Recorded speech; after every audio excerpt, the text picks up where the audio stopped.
was not the pick they needed in that situation. No, but it was one that they deserved. Fiora will be banned away, Gangplank as well, 100% ban rate, and funnily enough, Anivia 100% ban rate in this series as well, along with Lulu being taken away.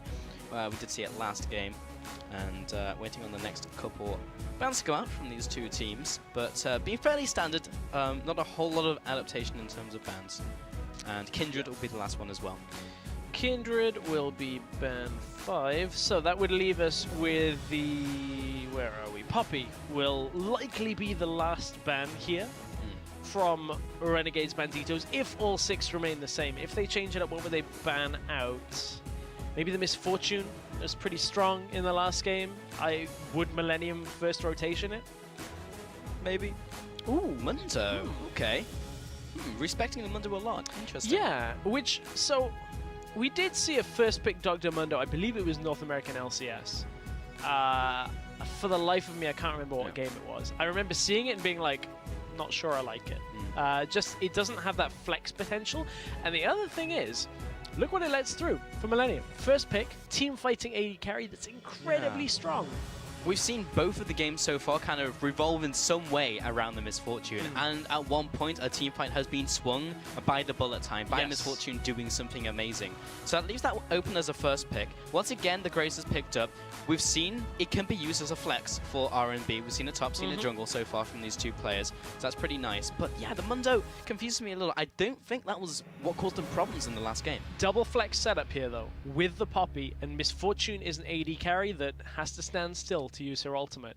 Now you got a Poppy charging through, looking right for that Misfortune. Not going to have too many other targets on her mind running through a team fight. You just ult a couple away, smash that Misfortune into a wall with the charge and just stun her in place for as long as possible. Graves flex as well as Millennium. They've locked in Rek'Sai for the jungle. Joker had a good game in the last game, and that Tahm Kench, you assume, has to be... Well, it was Alphari playing at top lane last time. I wonder what Millennium are going to do with it. Yeah, could be support, could be Kaze picking up as well. Alistair's open, and so is Morgana from Masterwork, though. But what I do like that Tahm Kench does is as soon as you see that Poppy heading through the team fight, Tahm Kench just devours Misfortune, runs away, and goes, you can't stun my AD carry anymore. Not for you. It's kind of sad though because it will interrupt bullet time versus Lucian, where you can just eat the Lucian and you carry on shooting. It's actually pretty great. Can you imagine how silly that would look with bullet time if there's just a Tahm Kench's stomach just exploding? Yeah. Kind of grim actually that you know, Lucian still works. Hadn't really thought about that. Yeah, I saw a Friendly video on YouTube fire the other day. is It's active. ridiculous. So. Yeah, it's also great because the AD carry still picks up the kill as well, rather than Tahm Kench. But Lee Sin picked up, and Lee Sin is still a top jungler right now. We just haven't seen it a whole lot because Graves has come in. There's been a lot of other strong junglers coming into the meta. Corki as well picked up. Again, a fantastic AD carry. Seen so much play in all regions, and the package has been ridiculous. The amount of plays you can make with the package is great. I've been dreading this moment, having a caster game with you with the package. With the package. In this situation, I'm expecting Corki to go AD carry, and then they're just going to look to try and counterpick the mid. The problem with counterpicking the mid is if a team picks Orianna, there aren't a whole lot of picks that do amazingly well. There's a lot of picks that go even with Orianna, so they may even look to flex the Corki mid. We have seen it, SKT have played it over in LCK. It's an option. We've seen more Corki AD carry in Europe, so that's more likely what I'm expecting. Still expecting Poppy to go to support, Lee Sin to go to jungle, probably Graves to go up to the top lane now. Graves AD carry haven't seen too much on. And over the other side, Orianna has been locked in for Millennium, plus the Morgana for a third game in a row for Masterwork. It's been working pretty well. Yeah, I have not had any qualms with Masterwork at all on Morgana. I think he's been fantastic. The bindings have been landing. He's been able to get good ultimates off. He's just been doing a solid job. He's also been able to escape and prevent ganks very well. He's actually shut down Hiva pretty well in the last game, along with Impaler. Lucian will be the final pickup, so it looks like we are going to get that Corki mid. I'm excited for that, seeing that in LPL, SKT as well, as you already mentioned. And yeah, it does a lot of damage. A lot of damage. There is one worry, however. Aside from the mixed damage that Corki is bringing, does have that AP in his kit, there is a lot of AD stacking coming from Renegades Banditos. And the later this game goes, if Tahm Kench gets a whole bunch of armor, could become very problematic. We just saw almost a similar setting where Renegades Banditos just didn't have enough damage to return fire against Millennium, couldn't get through the Mundo and the Rek'Sai. So that could be a problem if we see that armor rush on Rek'Sai again. I guess they were like, you know what the problem was? We had 2 AD carries. We need three AD carries. Well, that could be the solution, is go, okay, well, we can't fight you, but we'll fight the turrets. We'll just get the those turrets will die very quickly with this setup. I mean, Renegades are just going to siege around that Corki and just go, okay, you can sit there. I'm just going to take this turret out. No way it's going to stay available. But on the side of Millennium, you know, there's still the teamfight potential. Orianna, Misfortune, cannot really underestimate that. Yeah, the marksman meta is here, ladies and gentlemen. 4 AD carries in one game. But they all work in their respective roles. It's funny, we were joking about this in the first game as well. And now we actually see it. It's still a good point that, like, even if they fall behind in this game, even the 3 AD carries, like, they're still not going to be able to chunk through Tahm Rek'Sai. Like, yes, okay, it's easier to itemize now. Right. Or harder to itemize because of the mixed damage from Corki, but yeah, we'll see. I think that they're still going to have an insane amount of damage. It just, as you as we've both alluded to, is with the shields, with the armor, with the mass tankiness, if it goes really, really late, there is a problem here. But I honestly think that if Renegades Banditos play this in the correct way, pushing towers, sieging effectively, that shouldn't become a problem for them, because they can avoid a whole lot of fights just ulting people away with Poppy. The side from Millennium, though, if they get that good team fight with the shockwave, with the bullet time, that is really what could ultimately win them this game and put them one game away from being in Challenger Series. Yeah, we're all evened up in this one, 1-1 so far. So use the hashtags MILWin and RNBWin to get on Twitter and determine who is going to pick up this series. And we'll check in on what you're thinking throughout this game. And getting into the third game here between Millennium and RNB basically turns into a best of 3 here. Did you Thanks for that one, Poppy. Did you leave your brave pants at home? I think I did. But did Millennium? That really is what we're going to have to answer. That's the real question of this game. I know, that's what this is to discover. I wonder how Poppy's going to do in teamfights, though, because the idea is there, right? Like, get on top of the Misfortune, stop her from ulting, but if the Black Shield is on top of her, then she charges into her, and then nothing happens. Additionally, it's very hard for Poppy to actually wade through a teamfight. Like, it's great in theory, but when you have, like, a strong front line, like Kaze Gyoko there, you don't really get there. And additionally, with Pretty, yes, there's a lot of additionalies, but it's hard for Poppy to get through two-hand Sama to stop him. So if they're actually heading in from the front and not as a flank, Heaver's not going to be able to stop him from ulting. Yeah. And the other aspect that you look at on this is one of Poppy's major strengths is the ability to deny a lot of the gap close or escapes. There really is only one looking at it that will be denied by Poppy W, and that is the Rek'Sai tunnel. Everything else doesn't really have a gap close. Flash is unaffected by it. So it's not the... I mean, it's still going to be effective, but it's not the same as when you see it against like a Lee Sin, when you see it against like a Lucian, a Kalista, any of these kind of picks. It would have been great if it was picked into his own team. Oh, yeah. I mean, you'd actually stop just everything. You just destroy them, yeah. Good job it doesn't work that way. Yes, I believe when we saw Noxiac early pick the Poppy, the opposing team picked up Ezreal and Lissandra, who both have blinks into the team. It didn't end up mattering because Poppy's really strong, but it's also the fact that like the fact that you can stop dashes is a big deal. Yep, it's just one of those situations where it's like you didn't draft this composition to avoid dashes. It's just a nice coincidence. Yes. It's a happy accident. If your brain went to so many memes there. Yeah, I knew exactly what do I do? doing. It was like in a candy shop. Meme overload. Fantastic. Oh god, now I just want to see like a picture of like a candy shop with Pulse's face. Yeah. With that whole wondrous the shelves joy. just lined. Lined with memes. With titanium white paint and sap green. Too far. Kadril, maybe too far up this lane. Because a gank could come through. However, it's ambitious. It's like 240 pulse. This is like single buff go. Trying to make it work, but he has Valkyrie, he has Flash. There's no way he's gonna die anytime soon. Plus, we've had a lane swap as well, so just working through the jungle and just pretty simple. Joko and Kaze heading into the top lane to take out this turret. Bottom lane now, Tabs is heading down with. Or rather, Alphari and Impaler heading down to take out this turret. And this is the same kind of setup we saw in Game 1, where we've got Alphari on the Graves against a tank, global-based top laner. Millennium take the lane swap. Renegades, in the last time this happened in Game 1, came out ahead. They managed to get themselves that 1.5k gold lead and kind of hold the game at that point until they were able to take a team fight. We'll see if that exactly is what happens again, because it looks like we're in for that kind of situation. What I would say is that they have a slightly easier sieging potential with the Corki. Victor does offer a fair amount, but I think just with the rockets and the package that Corki offers, able to just sit in front of a tower that little bit more easier. I'd love to see Renegades just kind of pushing that advantage. The difference as well is last time we saw this setup, it was Lulu Orianna where nothing happened in the mid lane. This time it's Corki, where there is actually interaction here as he pushes the wave into the tower. So we could see the junglers head mid lane instead of everything happening in the side lanes. Also, you can see... okay, that's really frustrating kind of to watch. So what Cadriel was trying to do, or Cadriel was trying to do in that situation is get the Thunderlords to proc off his Gatling gun. Problem was he was way too close to the turret, took 2 turret shots for it. So that trade is completely in Pretty's favor because Cadriel was fairly full health before that whole sequence started. I mean, it's a nice way of trying to exploit what Corki has in his kit, but wasn't able to get it. Nice lineup for the Dark Binding there. Kaze will just get a little bit of follow-up just behind it.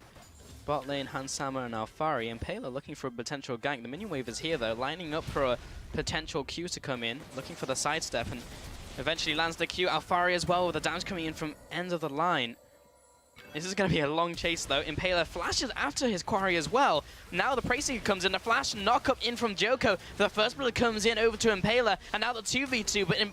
But the Orianna from the mid lane as well, on top of the end of the line, not able to take up the second kill. Whoa, Kaze actually just has to stop it as Hiva comes in to try and interrupt it. Hiva flashed for the interrupt as well, even though it was going to be cancelled. Yeah, the cancel came in just as Hiva used his flash there, so that was a summoner expended that didn't need to be, but Impaler actually played that, the combo from Lee Sin almost completely backwards, because rather than throwing out the Q first and Hansama flashing it, he actually ward jump E'd to get the slow, waited for Hansama to flash, then followed up with the Q, so didn't just kind of go all in right at the first hurdle, made sure that he was just landing the combo as well as he could, because if Misfortune gets away with that strut, you're never going to be able to chase her down. Yeah, the nice thing was as well, because he was holding it for so long, Hansama would try twice to sidestep it, and just meant she was closer to the people trying to kill her, so...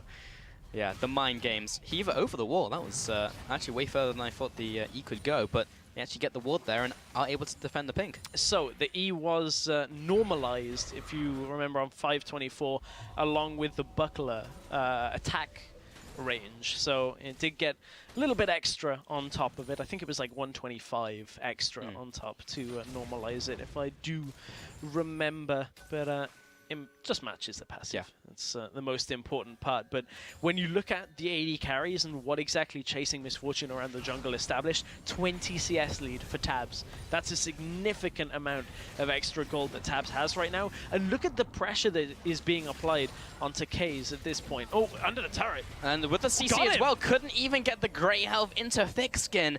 And that was a perfect setup from Hiva. They just knew how long the stun would be from E, 1.6 seconds, and they could kill him before it happened. I'm sure he was mashing E at that time and just couldn't get out of the stun. Yeah, 1.6 seconds at rank 1, so very effective there. You can also see that Hiva has put extra points into Q for the extra damage that comes from that, so is completely happy with 1.6 seconds. Just made sure that Kaze couldn't really utilize that grey health of his, ends up falling under the turret. Really nice plays in the early game by Renegades Banditos. I'm liking the itemization from the Banditos as well.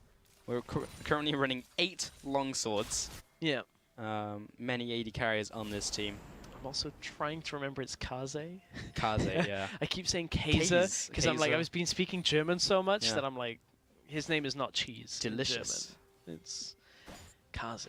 But yeah, long swords aplenty. Yeah, everything goes from longswords nowadays, so it's actually just really nice to pick up, fairly efficient. Just gets you early game damage. Hiva coming into the bot lane, kind of knocks Joko away a little bit, but collateral damage takes him out. Just the end there, Pretty. Ooh. Actually underneath this tower, Oh. dodged out of the way of the ultimate as well, and Tabs will get out alive. That was a fantastic setup. Hiva now coming in, the slam against the wall, the second stun, and the damage from Alfari takes him with the second charge of end of the line. That's another kill going into RNB, just all over them this game. Impaler doesn't take the damage from the turret. The minion wave comes in, even though the Q landed from Masterwork. And this inner turret is being pressured at 8 minutes into the game. Void Rush, you just saw Rek'Sai shoot past him, but it's 2 versus 3. And Masterwork jumps in, Joko over the wall. Good denial from Hiva with his W. And Alfari returns with the damage. Joko has to go straight back to base. Yeah, Joko has to go straight back and couldn't really follow up. It was a little unlucky for Hiva that the angle that Joko got stopped in the in the tunnel meant that Poppy couldn't push him right back into the wall again. It would have taken Hiva into the turret range. So a little unfortunate for Renegades Banditos there, but this is how they need to snowball this lead. With the setup they have, they cannot let this game go long, in the sense that if Millennium drag it to 50 minutes, that's where problems start arising. But keeping on getting these kills in the lanes, Kadril getting a 1 versus 1 kill against an Orianna is a big, big factor here. Now, uses the package straight onto Joko. And Joko has to immediately flash away, so a flash from his package, but now he's so deep, and Kaze is able to follow after, gets the regurgitate with Joko coming in for the last hit, takes out Kadril. That will be the first kill over to Millennium. But this is basically the opposite of the last game, where the AD carry composition fell behind, couldn't get through the tanks. Now they're ahead. We'll see if they have enough damage to just take down the lineup of Millennium. Well, Kadril with a very over-aggressive play there. I mean, that was overconfidence, if ever I've seen it. Just going, oh, okay, you're at about half health there and doing the wolves. I'm just going to fly through on Corgi. Oh, there are 2 people here. Yeah. Turns out people lane and they can just come to me. Walk into their own jungle. Yeah. Usually, go ahead. No, you... Usually the package is well utilized in skirmish settings where you have like multiple people who are able to follow after instead of multiple people who react to you going into the jungle. And that was the problem there for Kadril. So sometimes just need to communicate with your allies that you're looking for a pick. Yeah. I mean, there was nobody around him. No. Really, when you look at it. And there is something to be said that when you use that package, the damage is so significant that in that situation, if that is 1 versus 1, absolutely that's a kill. Not always 1 versus 1. If you don't have the vision to see who's coming in through the flanks, then plays like that are really going to stall this game out in Millennium's favor, because as soon as the Banditos are 1 person down on the map, it really reduces their ability to push in multiple lanes like they're doing here. You can see Alfari in the top lane, you've got Kadril in the middle lane, with Tabs down the bottom lane. Oh, Joker, that is not where you want it to be. And he doesn't have his flash, all from the setup from the package. It was the long game from Kadril, and that's another kill going over the Renegades. Well, I don't know whether it was the long game as such, but there was a ward spotting out Rek'Sai there, and a good timing out from Banditos to make sure that they could lock him down. Tower aggro is being juggled here. Hiva taking a lot of damage. Yeah, Kaze trying to get the eat up. Gets him, throws him into turret, and tries to get away, but the tower shot already locks onto him. Hiva actually uses flash there. So again, using that in a less than optimal way. Kadril in this 1v1 fight against Pretty. Ultimate comes in, the shockwave as well. Now just trying to follow up with the auto attacks. Joko chimes in with the Preseeker. The flash forwards, the auto, the command attack, and Pretty comes out ahead. Well, this time it's Kadril missing everything in the engage. Earlier we saw Kadril taking down Pretty in the 1 versus 1. The mirror happens, the shockwave hits. Didn't even force out the heal from Pretty, so this mid lane matchup is going back and forth. You can see as Tabs comes over to clear. Still a big CS difference in the bottom lane, and that pretty much means the Essence Reaver has been picked up by Tabs. Has a fair amount of damage right now. Hans Sammer still sitting on the hammer, and a couple of little bits. Hans Sammer with a hammer, yeah. I saw you smile and was like, I know what he's going to do. Yeah. Poet, and you didn't even know it. Don't. Oh, stop it. Joko here. It's a lot of damage from Thunderlords. Everyone running Thunderlords in this patch just like surprises me with the damage that they deal. It's because we're so used to now seeing a couple of other masteries here and there. Still a lot of Thunderlords, but I think it just in general, Thunderlords, you just see it hit and you're like, well, that's a lot of damage. Yeah. Doesn't matter who it's on. Yeah, the problem on this patch was it just benefited so many champions, and champions that are already strong just got stronger, and also brought some champions in line. Yeah, and you know, the interesting thing about that is I actually was watching a conversation with, I think it's Gypsy Lord was talking about it, one of the big champion designers and live design team. He was talking about how he just kind of held his hands up and was like, yeah, I think I tuned the other masteries too much on 524 and took a little too much off it, and you know, held his hands up and like, yeah, Thunderlords was a problem on this patch. So when you look at it, it has been changed now on 6.1. Reminder, we are on 524, just to keep things a little bit similar when it comes to the semi-finals was played on 524. Now the finals is played on it as well, so that's why we're on this patch. But the big change were really to the other masteries, because the idea was to bring everything in line with Thunderlords, because the idea is Thunderlords is in a good place and it makes champions very good and very fun, but the other ones now need a little bump up, and I think they're in a good place in 6.1. But on 2.4, yeah, some stuff is pretty crazy, like the Misfortune. Yeah, can't really argue with that. Yeah. It's fairly significant for her laning phase, just to get that extra burst of damage. Yeah, and you can even see, the priority from these two teams as well in terms of the picking order. Like, it's always been in the first rotation, if not the second. And Masterwork here patiently looking for a kill onto someone who isn't there. It's time. The package. That's not the way you go. Going straight back onto the fancy. Okay. I mean, I was looking to see whether it was like past 20 minutes, see if he got like the home guard buff as well, and just like flew out of the base. No, 14 minutes, no home guard. You know, one thing I've always that I thought was kind of weird is that you get the home guard buff even if you have level 1 boots. Yes. It just seems weird. Considering how long home guard was out in its initial state as like a tier 3 upgrade, it's just like, package has been used in the bottom lane. He kind of just boops Gyoko as he jumps forwards there, but Hansawa has been separated from his ally and jumps towards the wall. Impaler's a fantastic Q over the walls while at max range. Follows up Gyoko, who has to jump away using the tunnels. And Hiva waiting off to the side just in case Pretty decides to turn the corner. But that's a nice pick over to Renegades, and able to clear out some of these tunnels and delete that network as it comes up. Yeah, and you know, we have reached the most obvious point in the game, really, when you look at most champions. That's a Trinity Force point that has been spoken about so much when it comes to Corki, but it is always, always, always a prominent time. And that is exactly what the Banditos were looking to do. Their group on the Corki, make sure that they can siege. They got good damage down in the bottom lane, got the pick. But they're running out of easy options, I'll put it that way. Now, the inner towers are going to take a little bit more coordination when it comes to the setup, when it comes to the vision control. And that really is what I'm looking for the Renegade Banditos right now, is can they set up a multi-lane push with a safe enough net around them to solidly be able to take down turrets?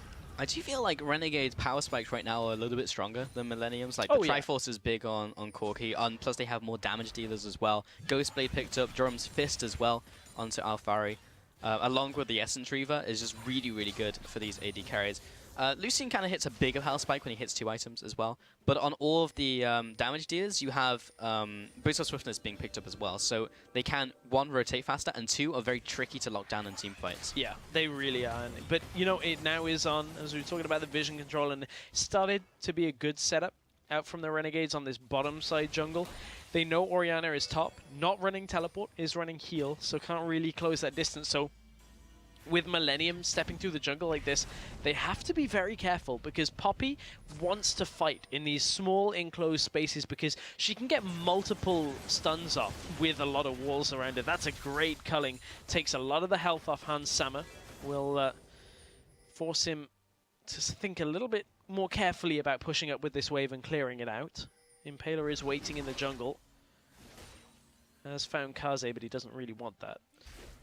No, Kaze is getting quite tanky in this game, and so much of the damage on this team is AD. However, there is a lot of that damage. Impaler kicks him over the wall.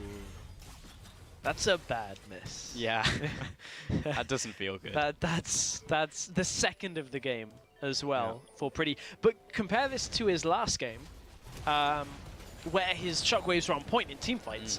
So it's not like you can say that Pretty isn't comfortable on Orianna, because he clearly is, and we saw a good game from him last time. Just seems to be getting dodged out a lot. That is the key factor here. Is we spoke about the gap closes, the escapes. Every single person on Banditos pretty much has a way of getting themselves clear. Poppy is really the only exception. Yeah, lots of dashes, and everyone still has their flash, apart from Alfari. So 3-7 in this game, and advantage over to RNB. First Dragon, however, did go over to Millennium, will be spawning around 50 seconds. And the tower advantage is over to the Renegades as well. Still, just getting their ways towards the next couple of spikes. The Starix has been finished, an earlier pickup this time by Alfari. He picked up third item last time and went for the rapid fire cannon as his second item. So going a little tankier this time just to survive the burst from Orianna if he does happen to get caught in the shockwave. And I like it. It also not only allows him to be tankier, but will increase his damage output as well. Joko has been caught. What it means is if Alfari gets focused down, he will absorb more time and input from Millennium, with him having to deal with that slightly, bigger threat that Graves will have once that Starix procs. So gives the other carries, Kadril, Tabs, a little bit more freedom in these fights. Well, the Dragon is live, and that should be able to go over to Renegades. It will be the first of the game. Trade again. Yep. Yep, it's going to be the Herald going over. I want to know who it goes over to. Who really benefits from it on this team? I feel like Joko should probably take it. They give it to Misfortune again. This is the second time they've given it to their AD carry in this situation. So the only reason I'd say give it to Joko is because of the obvious ability for him to use his ultimate, which is not available right now. So that is one factor that plays into it. Well, the big thing is it also gives 10% extra damage. So if they get drawn into a fight, into a skirmish or something, like Misfortune does benefit a lot. That is true. I just feel like for the split push game that we know Millennium like to play, I don't know how well it synergizes with that. But there's going to be less split pushing in this game just because of the champion picks. Yeah, very true. There is a fair amount of wave clear. Unless you go full Dan and pick up a Black Cleaver and split push with Rek'Sai.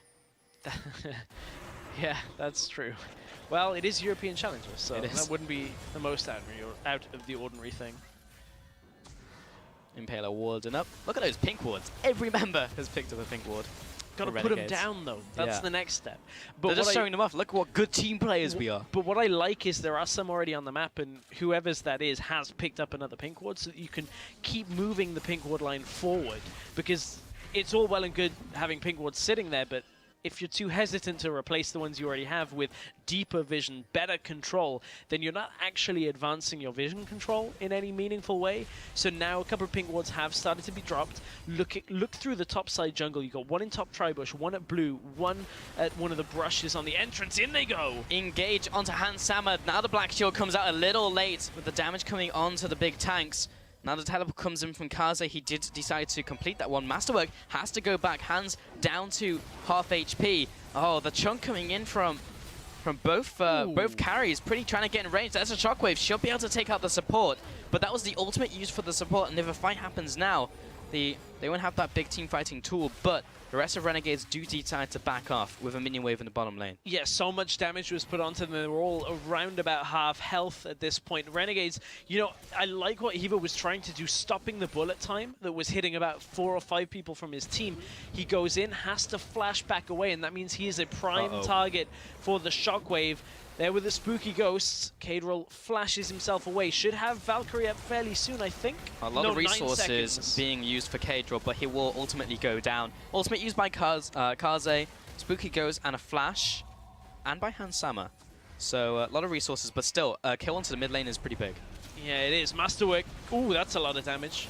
It is. Impaler takes a lot of damage in return from Pretty, and maybe an argument can be made. Maybe this game isn't accelerating enough for Renegades, and Kaze looking for this engage to happen. Hiva charging up his ultimate. Who's it going to go down onto? No one. Was looking to knock away maybe one of the tanks, but didn't quite happen. Yeah, it hasn't. That was pretty much the first real ult attempt we've seen from Hiva. So a little surprised we haven't seen much more impact from that in these team fights, but Renegades have been taking the more split up fights. So I want to go back to something we were talking a little bit earlier after the outer ring of towers fell. And that is that the decision making becomes a lot more difficult for Renegades, and you can see it in action in that play in the top side, is they try and establish the vision control. They creep the pink ward line forward and then push to the turret, only to be hit in response by the bullet time. Joko went through, but didn't really get locked down too much. But you could see the reaction from Millennium was so much easier a decision for them to make than Renegades pushing up to the tower. Very difficult at this point, even though they have a lot of tower pushing potential. Yeah, Renegades have lost a lot of ground in this game as well. They lost that entire pink ward line, and now are being pushed up. Mid tower is also going to be pushed in here. The binding doesn't quite land. Hiva looking for the lockdown onto Kaze, but he's got so many tanky stats. Impaler coming from the side. Can he get an insect down? Jumps backwards, knocks Joko into a team, but instantly eaten up by Kaze, and Impaler will go down for that insect. And now Hiva jumps into the back line, but the bullet time splits up the fight. Big collateral damage will trunk the back. But now Cadril drops low. He should go out to Joko, and the shutdown comes into Masterwork. This is a very messy fight. Kaze gets the tongue lash onto Alphari, tabs with the double tap, and Kaze has to come in with the thick skin. Prissy and Joko heading back out of this fight. Now it's a 2 for 3 advantage over to Millennium. A nice fight for Millennium overall. The only reason they can't continue to push is Tabs having a fair amount of health, and the Alphari, both of them have damage. And there's no real way to continue pushing forward, but Millennium played that fight pretty well. One thing that didn't hit the mark as well as it could have was the bullet time, but it did split up the damage and stop any further damage from coming. This is Impaler going in. Manages to hit Joko back into his team. Kaze utilizes the Devour at this point, and it's here that if you're Renegades, you're saying Devour is down, we need to go in. Alphari and Tabs get forced away from the fight, so even though the bullet time isn't dealing as much damage as we've seen it give out before, it buys the time for the rest of Millennium to readjust, get the better shockwave, and then deny Renegades Banditos the ability to keep moving forward. Pretty hits those shockwaves when it counts. Yes, yeah. In those team fights. When it's not 1v1, it's a whole lot easier. Yeah. Kind of all group up for you, but yeah, ultimate onto 2 carries is very good. Masterwork throws out the Spooky Ghost just so he can get some vision down. Bandings have not really been connecting too much in these pick scenarios, but it really requires 1 binding to land, and they usually get a pick. 4 Boost of Swiftness have been picked up by RNB right now. It's quite good. Yeah, they are pretty good on this patch, not gonna lie. Well, they're good on 6.01 as well, but the current patch that this game is being played on is patch 5.24. That's because the semifinals were played on 5.24, yeah. So for the finals as well, we are playing on the same patch. Ooh, Impaler gets caught out. Knocker from Dioko, but the shield as well turns around with the damage. Hiva puts up the W and gets the knock up on the tunnel. Not really sure why Joko decided at that time to tunnel when he saw the W up, but now the mid lane push comes in. Should be able to pick this up fairly easily. 25 minutes into the game, the outer turrets are basically made of paper. Yeah. The dragon is alive, and it should be an objective for Millennium, but even if Renegades lose this, they're not going to be that unhappy. Yeah, I mean, look at the gold difference right now. It's down to 1,000, and this game was about 2,000–3,000 gold difference after Renegades Banditos were opening the game up with their early tower pushing. We're not at the point yet where the lack of damage, or the lack of penetration is going to be a problem for Banditos, but we're starting to crest that hill. It is starting to get there for Joko and Kaze. There's not a whole lot of armor on Kaze right now. Does have the Spirit Visage, but he is just naturally very tanky with it as well. Yeah, but the momentum has definitely shifted, if not stalled, for Renegades. Now Millennium are the ones being able to go into the opposing jungle, place down wards, take away camps, and deny the Raptor buff, which is actually pretty big when you're trying to fight over objectives like Baron for Impaler. So this has definitely stalled out to a point where both teams are in a pretty similar spot. Usually in the previous games we've seen, at least in the first 2, we got to the point where it just kind of cascaded out of control at around 20 minutes for one of the team. This time, it's actually fairly even. One of the biggest problems right now that Renegades Banditos are running into is Tabs getting a little bit aggressive opponent in the top lane. He should be able to get out of this fine. But they're trying to 1-3-1 in this setup with 3 AD carries. The issue with that is they've got a Corki, which is great if you kind of group everyone around, like H2K did multiple games in the EU LCS this week, just grouping around their AD carry in the middle lane. Problem is, if you're 1-3-1ing, there's not a whole lot of people to group on or group with, and Millennium can just take the engages. So if you're trying to 1-3-1 and Millennium just want to engage, you can't really do that with these kind of squishy AD carries. Yeah, they don't really have disengage, which is what they had last time. I always feel like there's too many ideas happening in this composition. As much as I love seeing triple AD carry, like, they all fulfill very different purposes. Well, like, you want, like, skirmishes with one pick, you want, like, 1-1s with another. So I don't really mind the composition itself. I just think the execution of it right now is not quite what it needs to be. They're trying to spread their bases too thin. I think the disengage point is a good one. But I feel like with the right Poppy ult, they kind of have that. One issue that really is going to stand out in my mind is Kadril right now has the Boots of Swiftness. And they're trying to get any kind of magic damage that they can out of this composition. And we've not got the Sork Boots that we'd normally see on a Corki, which, let's be honest, not exactly going to provide a whole amount more AP, but it's something. It's a little bit, and Corki does deal mixed damage. So when you do throw out the Phosphorus Bomb, when you do, utilize the package, the Valkyrie, any kind of damage that comes from that, it does make it that bit more effective. I mean, it's like 65-35 kind of in the split. But here's 1-4-2. A couple of those deaths have been him jumping very far in with the packages. And that's also a good point. Like, he actually hasn't gotten a lot of mileage out of the packages that he's been using. He's been jumping really deep with them, or just kind of bumping into the one in bot lane, just kind of nudged the enemy jungler in the wrong direction. But it's also difficult to kind of use it in these team fights as well. Like, you jump into the team, you're going to get locked down instantly. You're not getting the second Valkyrie off. Yeah, I do think, however, if you look at the AD carry farm itself, obviously Renegades will be happy with tabs being pretty much 100 CS up. The Flame Horizon is almost there. I think it did sneak over 100 at some point, but has bounced back to just above 90. But at this point, Renegades have been slowed down so much in this game. They had such a good lead early on. There comes the culling, but deals a bit of damage, but not a lot much more. Yeah. Well, you mentioned this earlier, Stress, but we are on 5-2-4 on this patch. As the teams did play on 5-2-4 in the semi-finals, so it makes sense for them to play on that one in the finals. That means a couple different champions. Sorry, I was laughing. I thought Joko was like waiting for his red and mistimed it. I'm like, press tab, it tells you. You can see, it literally gives you a countdown. Yeah. But it makes sense for these players to play on the same patch for the finals here. Just means a couple different champions are a little stronger than they were in the next patch, in 6-1. Also, the big thing is that everyone's running from the Lords. Yeah. So don't worry about that. Yeah. Legitimately everyone. Yeah. At this point... Yeah, I don't think there's anyone who wouldn't. I haven't seen anything different this game, I must admit. Normally there's a good indicator, but... maybe Kaze.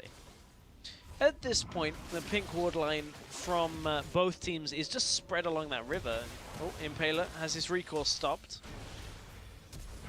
Look at how far on the back foot Renegades are right now. Oh, flash over the wall. Heaver, there's the ultimate, knocks away Morgana. You're going flying. And now rejoins his team. But look at how little damage just the rocket onto Joko's. Look at that not doing damage. That almost is doing negative damage. It's hardly even scraping Joko. Just one person is so tanky at this point that Renegades Banditos cannot output damage on them. That is a massive problem right now. We've seen it before. The culling comes in just to clear out the minion wave.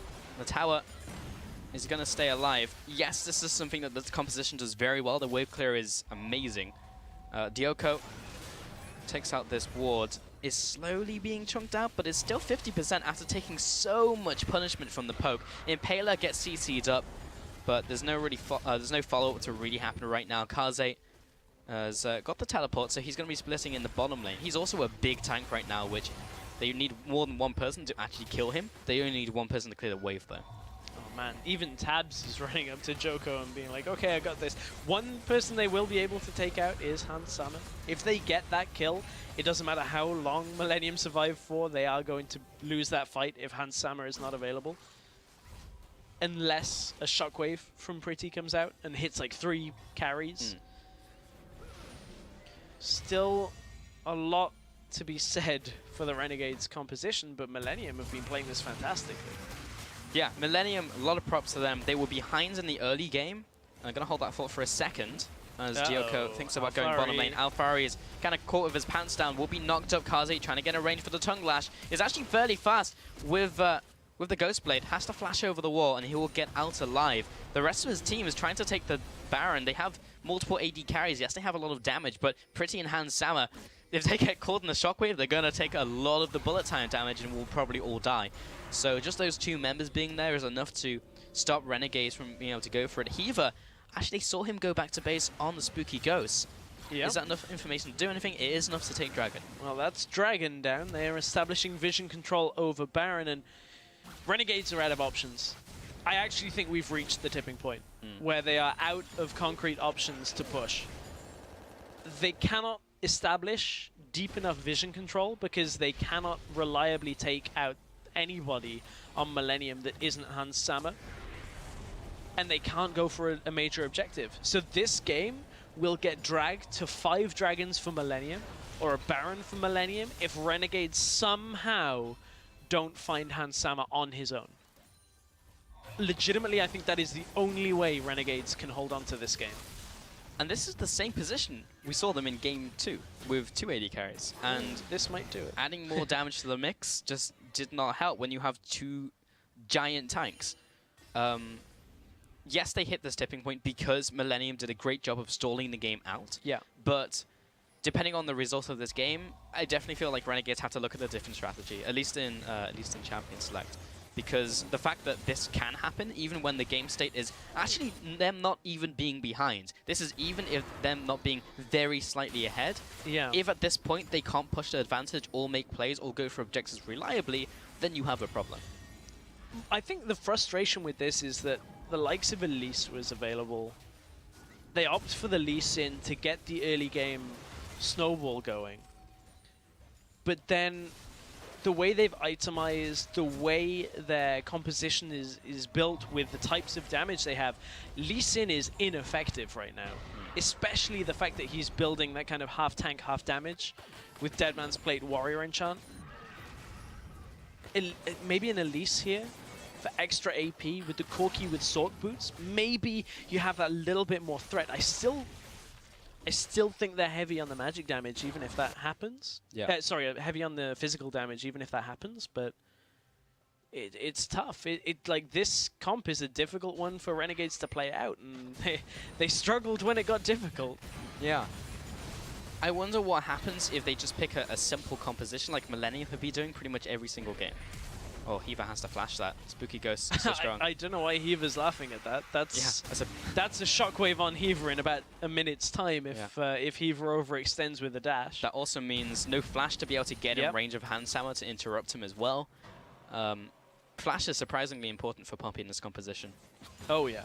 I mean, Poppy is one of the only real forms of engage. I mean, Lee Sin, as much engage as you can get off an Insec, he dies when he goes in like that. As soon as he ward jump flash kicks, that's Lee Sin dead. You have to kill whoever he kicks.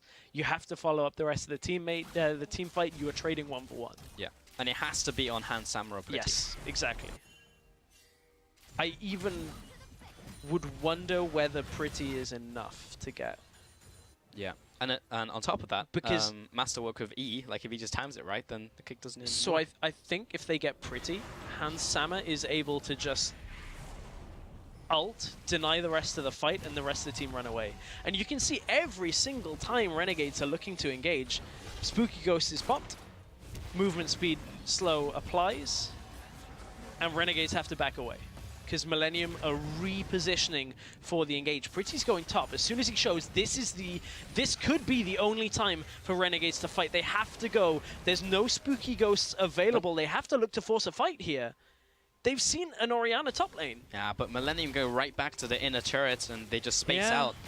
It's too hard to find an engagement. And what are their engaged tools really, apart from like a Lee Sin getting in there? It's Poppy and Lee Sin. Yep. That's it. Eva potentially caught out by Dioko. I'm not going to take a bunch of damage. Yes, he's built a lot of resistances, but that means he doesn't do a lot in terms of damage. Impaler, just right here, he doesn't want to kick Dioko into his team really. And the fight over the Raptor.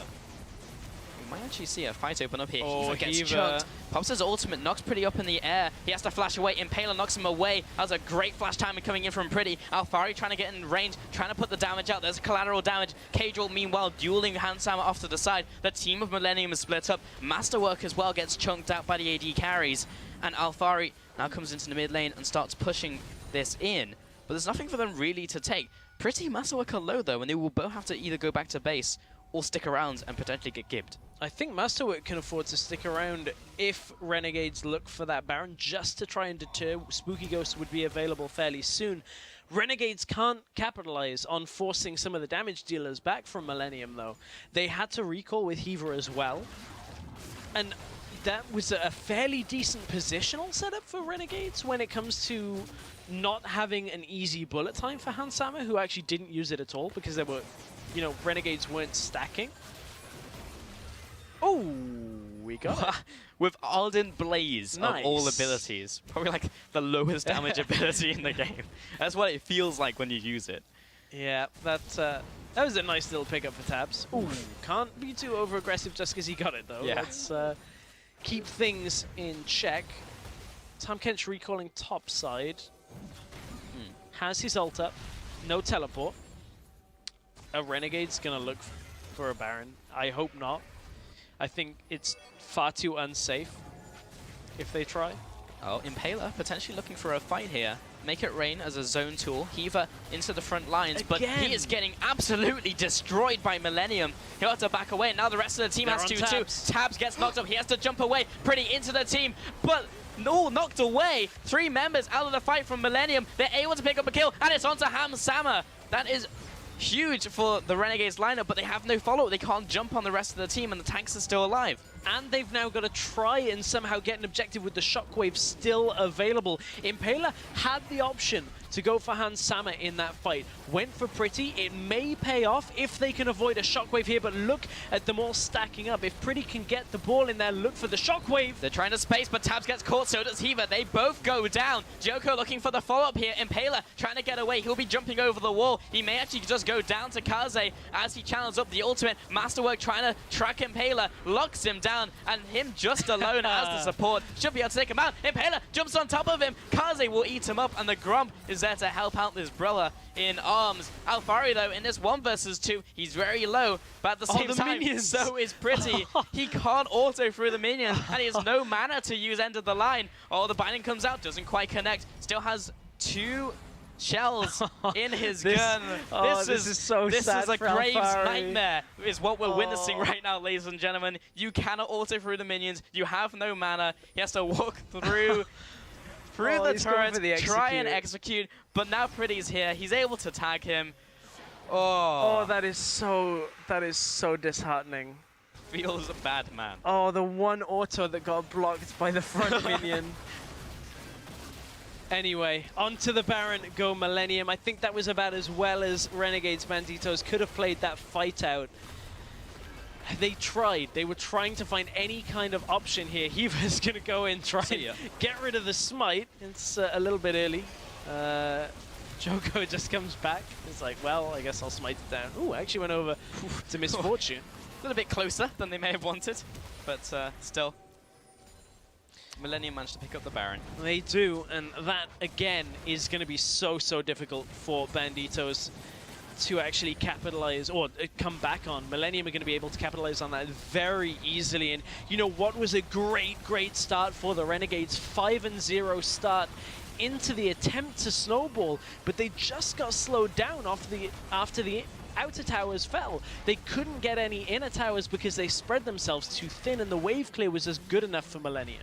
Impaler maybe able to get something here as Hansauer goes for the recall, but actually stops the recall just in time and decides to walk away. That was a pretty good Baron power play that I've ever seen. One take the mid turret, the second mid turret, and the inhibitor, cracked open the base, and now they can follow up still with Baron to push once again. Maybe they can just push down the middle, or they can play it safe. Two big stacks in both side lanes, so nicely set up by Renegades before that.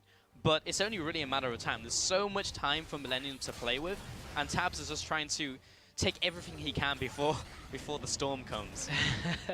Yeah, hoarding at this emergency shopping for the dusting of snow. Yep. That's what he's attempting to do. This really is a dire situation for the Renegades Banditos from what looked to be such a good spot. I mean, at this point, you look even down to the itemization. Hiva has picked up a Zeke's Harbinger.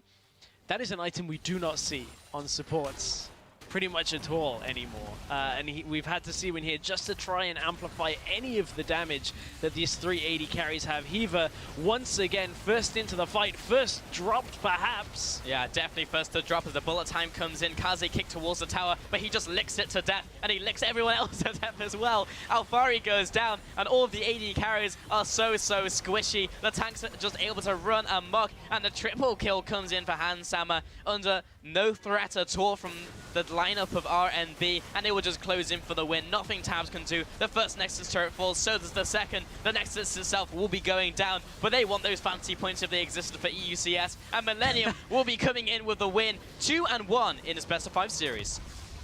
2-1 in a great defensive showing for Millennium in that game. Really good avoidance of fights. Yeah. The same kind of thing we saw in game 1 ultimately wasn't enough in game 1 of the day. Renegades would take that. This time, however, Millennium were able to just hold back, just stop Renegades from advancing their push. And at that point, Renegades ran out of options. There really was nothing that they could do. You look at the team comp, you look at the map. There is very little time, very few times in League of Legends that you can say there weren't many options, and this was one of them. They spread themselves too thin too early, and didn't have quite enough of an advantage to play a 1-3-1, which they were trying to do. Yeah, I agree completely. Avoidance, not sure if it's a word, but I do agree with you. I'm going to avoid it is now that. Coined. But yeah, in that game, yeah, they just got stalled out. Millennium did very well to stall them in the first place, but I think now it's back to the drawing board for Renegades, because they've basically tried it twice. They went they did it to the extreme in the second game and lost both times. So now they need to try something different because it's just not panning out. And, when you look exactly at how that went, how that game played out, I think Renegades finally, late into the game, found the kind of fight that they were looking for when they got the kick onto Pretty. I think we're going to take another look exactly at how that played out. This was just after the fight where they managed to kick Pretty through and then kill Hansauer, but at this point, Orianna still has her shockwave. And she's just waiting, buying time. There it is, gets it on one of the carries. The other two are very, very low. And then it's just Alfari and Impaler at this point that are remaining. I kind of wonder whether we have the auto-attack block in this replay. I don't really want to see it again. I don't really want to see it. It makes me really sad to see. Gromp trying for the assist. No, we don't have to go through that heartbreaking moment. Good stuff, good stuff. I really think that if they hadn't have gone 1-3-1 so early in that matchup, maybe put 280 carries around, or one of the other carries around Corki and put Alfari in the top lane, I think they could have got more done. It's still one of those having to go and see the exact setup in that moment in time, but I think it would have been a little more successful. Yeah, it's kind of hard to pinpoint because there was that stage in the game where they were ahead and they were pushing in, and then they put all these pink wards when they were pushing up, and then from that point when they got stalled, it just completely stopped, and they just couldn't do anything after that. So it's difficult, but yeah, definitely back to the drawing board. Do need to try something different. With the score set at 2-1 in favor of Millennium, going to head to a quick break. So we'll be back with the EUCS coverage right after this.